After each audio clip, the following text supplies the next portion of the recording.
Hi, I'm Cynthia for Artbeads Cafe, and I have a special guest with me today. This is Pat. Hi. Hi, Pat. And you don't see her very often because Pat is usually behind the camera. Yes, I am. But she's also our photographer. She takes all those beautiful pictures on our website. And she works on the camera, she edits the videos, she does a lot here at Artbeads. But one thing that she does that maybe you don't know, she works with metal.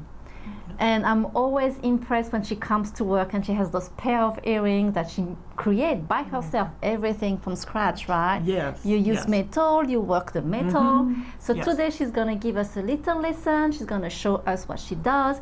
And I'm super excited because really I think you do some beautiful things, Oh, Pat. thank you. Thank you. I'm just still learning. Right. I really enjoy it. And so I just thought I'd share a couple of things I've learned along the way. That's great, thank you. Yes, okay. because I'm sure some of you are like me. You're not touching metal really because it can be intimidating. You don't know where to start and what to do. And Pat has some very simple ideas you can create. She's going to show us how she created her own findings. And also at the end, she's going to show us how to make this really cute little pair of earrings. Yes. Yeah. Pretty simple, right? Very simple. Okay. Metal, to start with, if you think you want to go this route, and it's a lot of fun, I tell you, it's very addicting. Wire's the easiest place to start. Okay. One of the fun things is you can make your own findings. One of the things I have fun with is making my own head pins so that they're longer. Oh, okay. This thing is made with one piece of wire. Oh, okay. Instead of having, so you can do those great, wonderful, heavy, messy wrap loops and not run out of head pin. Right. Okay. There's a few basic tools you need to get started, but it's not too much. You need a hammer or two. Right. These are a couple of real basic all-purpose hammers. This one has a nylon edge.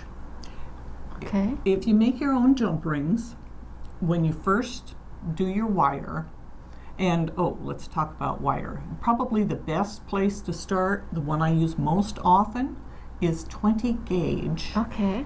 I like copper. Fine. I love the color. I just love working with it. You want the bare wire for doing this. Okay. The coated wires are wonderful. You never get a tarnish on them. But if you hammer them, you can break that coating. Oh, I see. And then you'll start getting little discoloration spots. Right. For doing this, you want bare copper, bare brass, or silver. Okay. When you work up to silver. Okay. It's usually best to start. Copper's affordable. Okay. And you said 20 gauge. 20 gauge is a really great. It's heavy enough to hold together, but it's still small enough that it fits through the holes in almost all beads. Oh, okay. And that's a biggie. There's nothing like getting a bead and a piece of wire and it doesn't happen. Yeah. The exception is pearls. Pearls tend to have a somewhat smaller hole. They do. Yeah. So then you need to go to a smaller gauge, and you have to remember that the bigger the gauge number, the smaller the wire. Yes. When you start with just 20 gauge wire, it's pretty soft. Okay. So you don't want your finding to come open. Right. So then you need to harden it. You don't necessarily want to smash it. You want to still have it round. And that's what this nylon end is for. Oh, I see. Okay. It just takes a few little taps Right, and that's it. and it will firm it up so that it doesn't flex open so easy. Same if you're making a loop. Right. You can hammer it just a little bit, firm up that wire. Oh, that's a great tip. Yeah. Now you can also, if you want to make your own head pins, it's really fun to do different shapes. Yeah. You can twirl them, and then you can refine them just a little bit. You can see the difference between this one and this one. I've hammered on this one to make it a little thick and thin, Right. so that it almost looks like calligraphy. Oh, yeah. You know, That's true. it gives it a little, plus it also firms it up. Okay.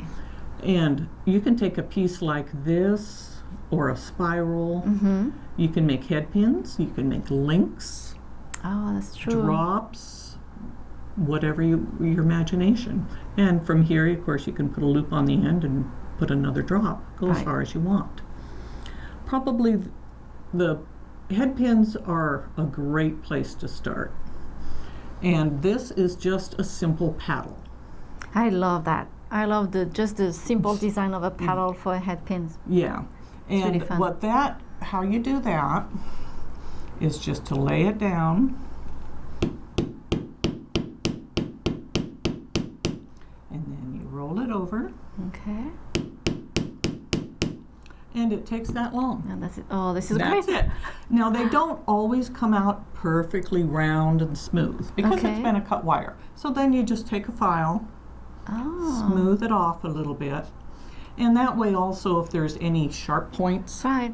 because you never want jewelry to say, ow.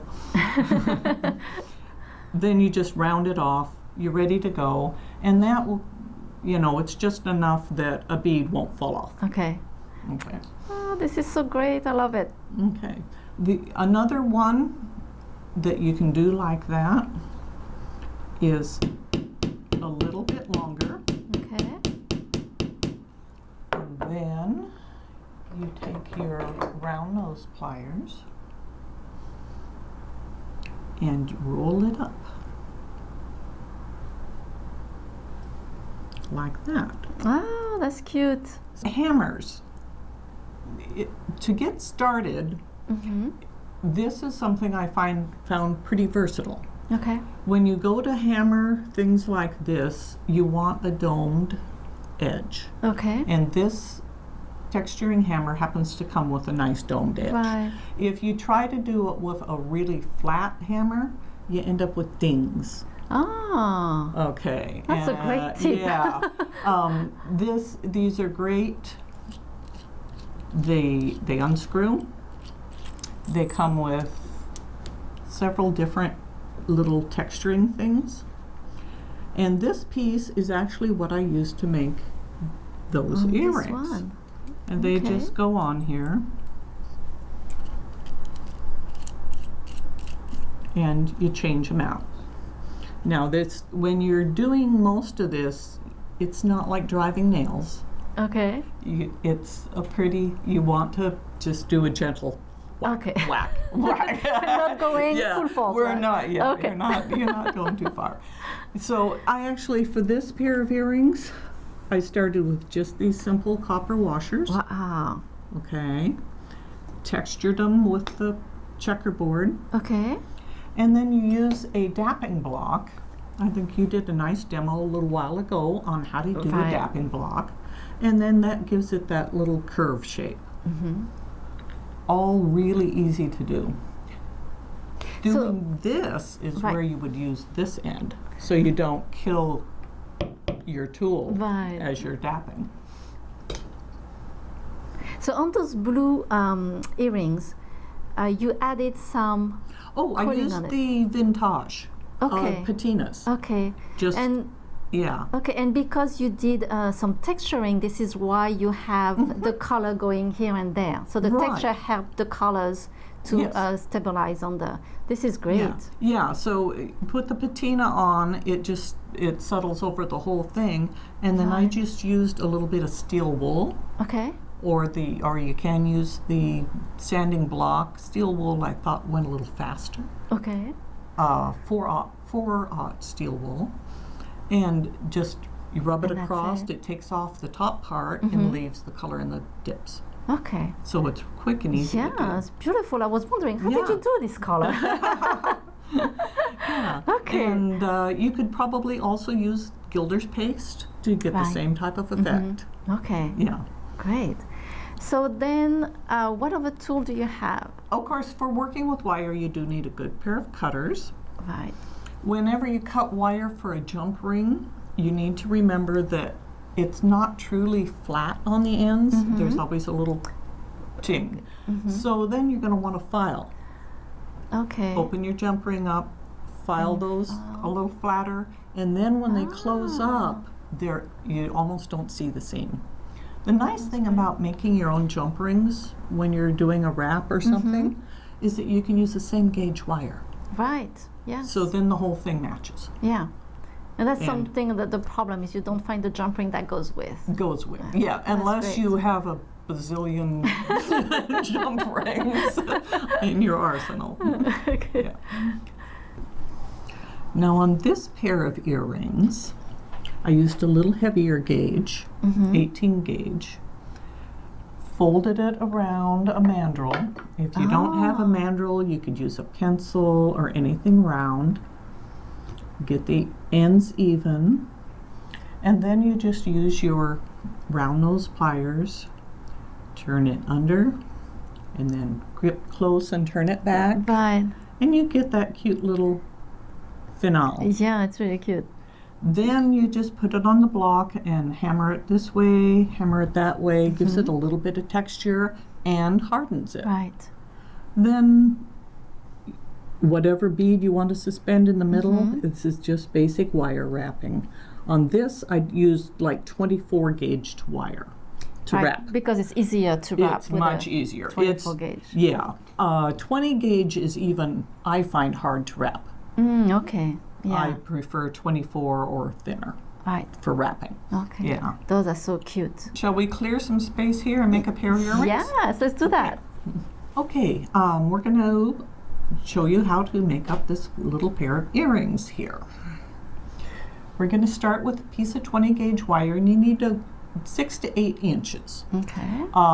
If in doubt, cut it longer than you think. Right. Because it's really awful to, I need another quarter inch. We're going to want our round hammer.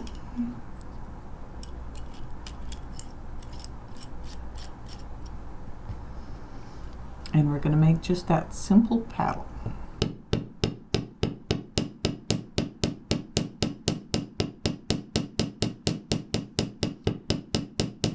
And of course you can put whatever end you want on these. This one, I'm going to go ahead and make that rounded paddle. I'm going to curl it up and then curl it back again, so that it has, actually makes a little loop. You could, if you wanted, hang something from it. Now the one thing I like about this is you can have these great longer beads. That's true. And still, this will still give you room to make a nice big wrapped loop. Now if I'm doing a couple of pairs, I will actually mark on, take a little small felt marker and mark on this. That's a great idea. So I know exactly how long I'm doing my coil. So then you don't have one long and one short. Right. So then you're making the loop. Yes, I always like to go down once and then do the messier on the way back up. I love those messy wrap. Like that you don't have to be too careful. And then I tend to like to end at the top. Okay. Because then I find it easier to tuck the tail in. Right. So you clip off, and you can either use fine needle nose pliers, or you can use your crimp tool to tuck that tail in nice and tight.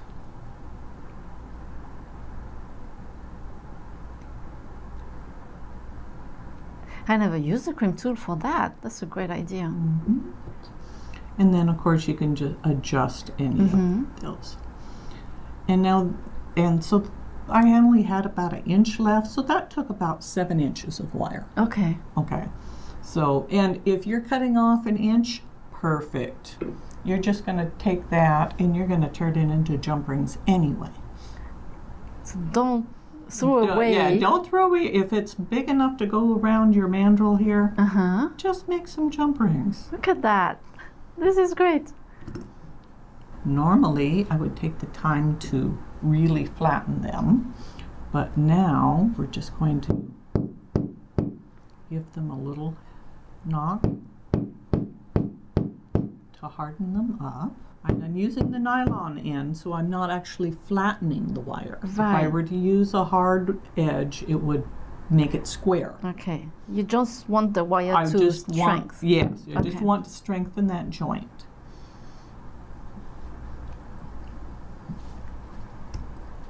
Come here.